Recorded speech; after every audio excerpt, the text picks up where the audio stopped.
We've heard from men and the things that lead to high percentage when it comes to men and suicide.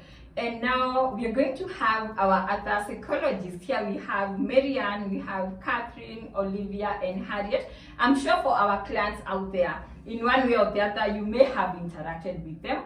So let's just get to discuss about suicide. What is this suicide? The myths about it.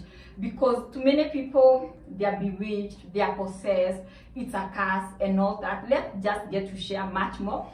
Also, not forgetting about suicide in children because it's in the high rise. So generally, what is this? As a mental health awareness month, and also not forgetting that 10th of September is now the World Suicide Awareness Day. Let's get to learn something about suicide, and also let's not rush to judge people, or to some cases, some people, they're even buried at night and thinking it's shame they brought to the family. No, instead, let's say these people, they actually needed our help, and for that they'll also be looking at some of the things, how for them to cope, and also for the caregivers. If you're out there and you get to relate with some of the signs, you know, like you can just do checks for your loved ones, how best can you be there? What we call a self-management. And again, remember, we are telling you, we are a professional counseling center. Come to us. Please don't get overwhelmed just by having a suicidal feeling. Hi guys. Hi. We've entered September. I wonder what it is in terms of mental health. Yeah, September. This is a Suicide Awareness Month. Yeah, it is Suicide Awareness Month. Yeah. What can we say about suicide? Suicide, in layman's language, suicide is a deliberate attempt to harm oneself with an aim to take their life. Yeah, so someone deliberately decides, I am going to end my life. Yeah, that's suicide. And I've had this term, suicide ideation, suicide attempt, and suicide completed. I don't know. The difference. And then I think even as you talk about that, you know, suicide by itself, it's a coping mechanism. People will use it as a way to cope. And then so the intentions to want to harm oneself, it's the ideation that will come in different forms. Yeah. So what could actually be these things that people are using suicide as a coping mechanism? Could actually be maybe, you know, something they're going through. Yeah. What would those things be? Work-related stress. Yeah, work is too much and you feel you can't handle it. Yeah, and even loss and grief, you know, like loss either through death or loss of relationship or even loss of a job. Yeah. And I think also this lack of you know, support, what we call support system. You find people don't have anyone to run to for help, so they feel the only way to escape is through suicide. Yeah, and also to add on, I think we've had a lot of news on relationships. Yeah, it could be both men and women committing suicide because of relationships. Yeah, the relationship is not working and they end up committing suicide. Even family issues, not just one-on-one relationship, general family feuds and land issues, the things that affect families. We find one has committed suicide because they're tired of the feud. And now that you mentioned family, even they are bringing the abuse in the home, mental abuse or physical abuse or even sexual abuse. Yes. And a lot of violence. I think when we are at it, then I'm here wondering, does it affect everyone in the family? Is it just for the young, the old? Or does it affect everyone in the family? Yes, suicide affects everyone in the family. It doesn't matter if you are young, if you're old, if you're 60, it affects everyone. We can talk about the mothers. Yeah, many of them, you find a mother committing suicide. And usually when mothers commit suicide, the nurturing person in them will lead them to commit to harm their children as well. Because they think, if I'm not able to take care of my children, I'd rather go with them. Yeah, so that's happening to mothers as well. And it's very rampant. Yeah, and I think one Olivia talked about mothers, but lately we are hearing about the fathers. They kill their wives, they kill their children, and they kill themselves. So I think it's basically affecting everyone in the family. Yeah. And men seem to be more prone to it. I wonder why. We could say maybe it's because they are slow to become vulnerable. We can think it is a cultural thing. The man is supposed to be strong. Vulnerability is considered weakness. So it piles up and so he can't handle it. Oh, the way they say, come on. Yes. You know the ego thing? A man should not cry. The cultural setting. That a man is supposed to be a solution provider. They're not supposed to show, it's seen like they're showing weakness when they become vulnerable. So I'm wondering about the children. For example, if a parent, maybe the mother, has committed to suicide, what happens to this child? Is there stigmatization? Do they also become suicidal? What happens to them? Yeah, I think there's a lot of predisposition in the family because you find if a parent has attempted suicide, you find it's like a multi-generational transmission of problems down to the children.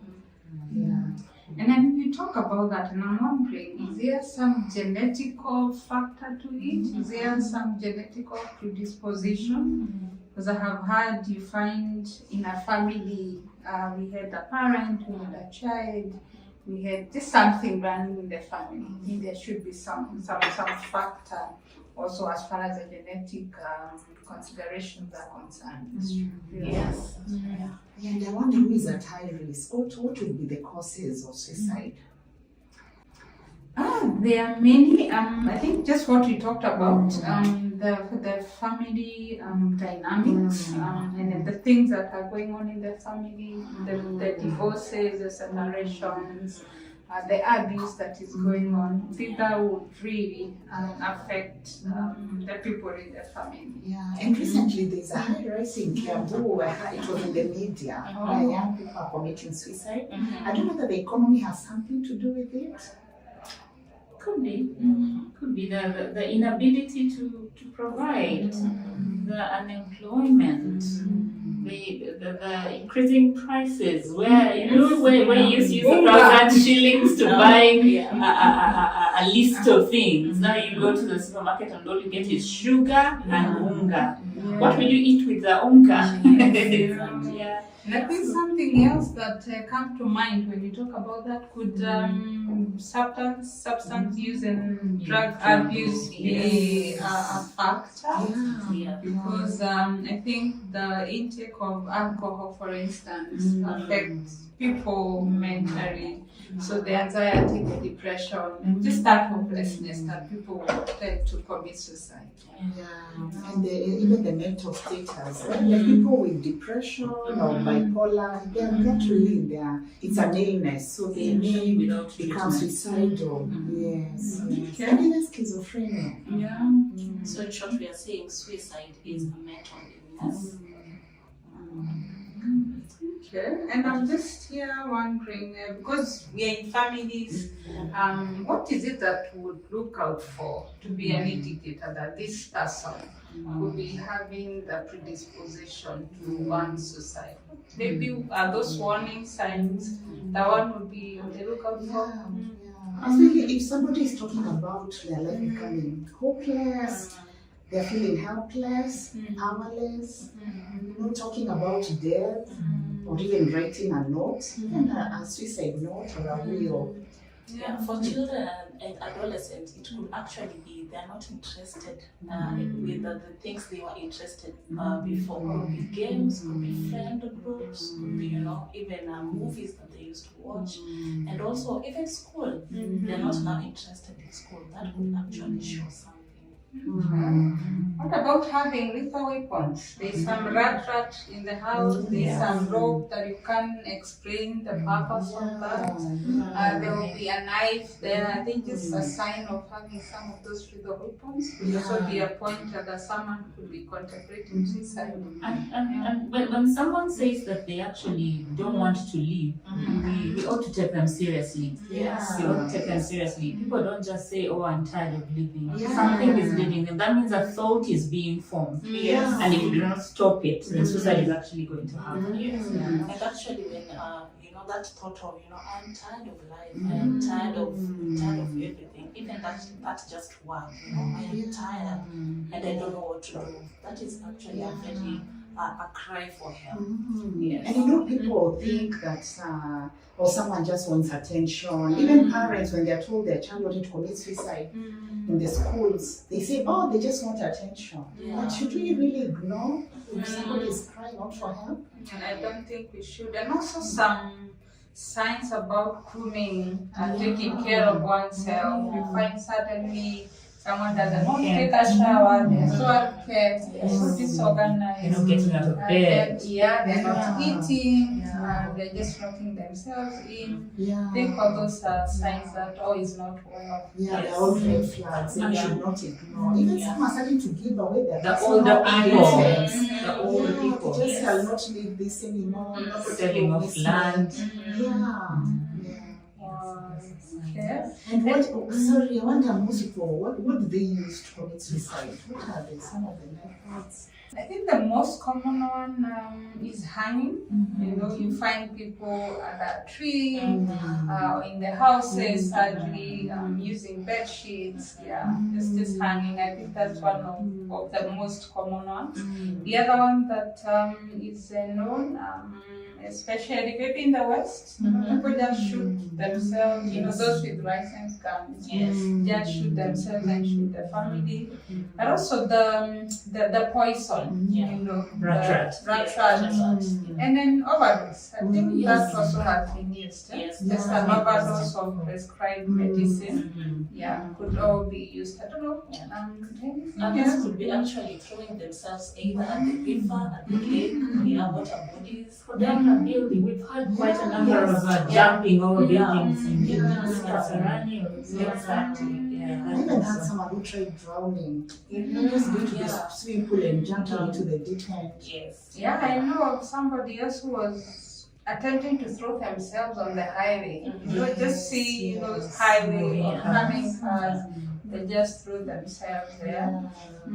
I think others also burn themselves in their homes, just petrol and leave their houses. And also, before I forget, this is in the signs of actually suicide. You remember the people who are cutting themselves? That is also a major sign of suicide. It's quite on the rise with the young people. And it's fueled by social media. And I think the children are getting quite alert. There's sites even showing them how to die. And ours is a digital generation. It's getting. And I think when you talk about that, I'm thinking about role models. There are role models who have died by suicide. So you may find that the young people will be very interested. If so and so, my role model died by suicide, then it looks like a good thing to do. I'll be curious to know what the mind of someone planning to commit suicide looks like. Do you know it's a solution? In their mind, that's the only solution available at the moment, because they have checked around, there's nothing else doing, and actually they feel is a solution. So telling them, you can't kill yourself because you have children that does not work. Because they've been living their lives for people. And this is the one thing they think they're doing for themselves, freeing themselves from the suffering. And they're usually not in their right mental state of mind. It's an illness, mostly through depression, loneliness. It could even be because of illness. So is there a safety plan for someone who would want to commit suicide? Yes, there is. And of course, the first thing is to encourage them not to stay in isolation. Because you find, like you were discussing, they will withdraw from other people, and so they will be in isolation. So I think for me, just encouraging them to reach out, to get involved. You say they also withdraw from normal activities. So just encouraging them not to be in isolation and also to try and do the things that they loved to do before. Yeah, and to just check on the exposure to maybe keeping away the knives and the weapons and even their pills, not to be exposed to their use. Also having a number that you can call if actually you feel you are in that space of actually you want to commit suicide. So just having a number that you can call somebody to help you process the thoughts and emotions. Yeah. And you know, if we're to go to, let's talk about the corporate world. Yeah, because suicide does not choose. Yeah, the rich, the poor, the learned, the illiterate. Yeah, so if we went to the corporate world, I guess we would encourage the corporates to make mental health accessible. Yeah, to their workers. Make psychotherapy accessible. Yeah, so that people don't get to that place of committing suicide. Those things that can be nipped in the bud before they go so far. Yeah. So it sounds like it's multi-sector. It is. You know, from the way you mentioned the schools, the corporates, the hospitals, the legal, even politicians can talk about it. The media is very instrumental.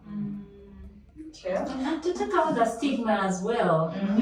Stigma as well. To think that because someone is talking suicide, it's not that they are a bad person and they just lost hope, which can actually be rebuilt. So the stigma also has to be dealt with. And I'm wondering about the measures that have been put in place in the society at large, maybe in the schools, in the workplace, like she talked about, even in the religious organizations, because for the longest there has been stigma about mental health, even in the religious circles. So are there measures that have been put in place that we can share about? Yeah, some of the measures I think is like through the corporate sending the employees for therapy, and in therapy then they are empowered to be able to communicate, the life skills training on communication, because most people are helpless because they're not communicating what is really happening. And also to have a place to vent. You know, some of the things that get people to commit suicide are things they don't even want to talk about with anybody. So when you get to therapy, you're talking to a stranger, first of all, but they're also skilled. The skills to be able to walk you through the process of coping and getting to a better place. And also giving them, because most people commit suicide because they're hopeless. So I think the thing is to give them hope, and that can happen by helping them look at their goals. Where do they want to be? How will they get there? So that now they become focused, on their goals, as opposed to being focused on what is happening around them, which is beyond their control. And I think lately there are a lot of support groups that are supporting people who've ever survived suicide, or who've had family members die by suicide. So I think just that support, virtual support in the support groups has been very, very helpful. And then I think for me, it's just to encourage people out there that do they say no problem is unique, that one may feel they have come to the end of themselves and that's the only way out. I think just getting somebody that you can talk to, a support system. It could be family, could be friends, could be therapy, and like we've said, there are services. There are many institutions out there who are more than willing to listen in and just to help. There was a slogan that the World Health Organization was using recently, I think it was in 2021, but there is no health without mental health. So it's very important that we all come to the understanding that mental health is actually health. That just like someone goes to the doctor because they had a headache or a stomachache, there are signs that show you that you need to go and just see someone to help you with your mental health. And there is nothing weak about it. It is actually strong to seek help. Yeah. So I'm just wondering then, if somebody is there and they are feeling yet this is the only way out, so how can they be helped? How can they be helped? I think they can be helped by, first of all, helping them to look at what are the options. You know, just look what are the possibilities of solving the problem, and just helping them to maybe gain more insights on what is it they can do. It could actually also, to add on that, is there any other thing that they can actually live for? Even identifying even one thing, that one thing is even more important than all those things. Anything that they can live for, to give them hope, to continue living. And showing care. Showing care, just care. You matter. It's not that the world will be a better place without you. You are here because you matter, and I care about you. We can walk this one step at a time, one day at a time, not months later, one day. Today I'm alive, tomorrow you're alive, one day at a time. And I think to add to that, the problem is that people want to focus on, the things that haven't worked, things that didn't work 5 years, 10 years, 3 years. But just to echo what you're saying, just looking at what is working today, here and now, what you can live for today, here and now, as opposed to the things that didn't work many maybe months or years back. They're actually counting their blessings. And a lot of affirmations. Because I think out there people don't affirm each other, so you can do ask them what are their qualities, and affirm them based on those qualities, and then help them to do self-affirmations. Daily self-affirmations to just boost their self-esteem and their self-worth. And I think the beauty of one of us talked about therapy is that when you go for therapy, in addition to affirmation and just all that, the professional will walk with you, with you, empathize with you, understand you, not judgmental. That will be a space where you are embraced, you're supported, and then the journey then should become easier for such a person. And what about people with mental health, like depression, bipolar, schizophrenia, who tend to commit suicide? How can they be helped? Because those are people who are really sick. And I think we talked about breaking the stigma, because you see there are signs to that. It doesn't come boom. There are signs. You see it coming. Someone starts maybe saying, let's say schizo, say I'm hearing this. Have you had also? You need to check up on those small signs, because with time they grow up and become what can we call it, psychosis or something. So don't ignore the small signs that you see. And also when diagnosed, seek professional help.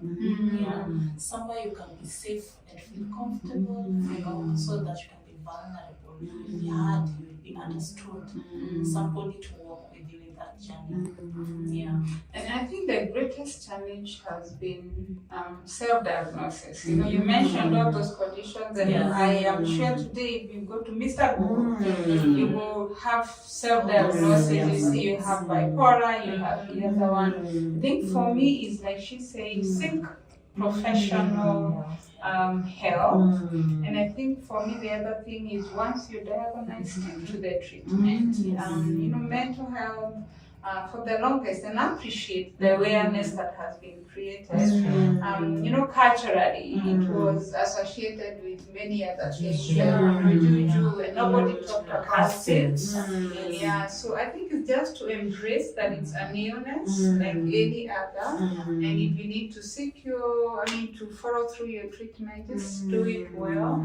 And I think because it's a sensitive maybe condition, just having that support system who checks out on you, and not be being isolated and just feeling alone. Yeah, so just that support and following through the treatment. Yeah. And just to add what you're saying, Kate, that there are actually people that get diagnosed, they get their treatment, and they live a normal life, if we can say, with treatment. Yeah, so it's the better way to go. You get treated and get some normalcy, because mental health, if something is wrong, it grows. Yeah, if it's not treated, it will definitely grow and deny you normalcy. So the other are better is in the treatment. Yeah, I wonder whether there are hospitalization facilities where someone can be under like a 24-hour watch. They're there. They're here locally.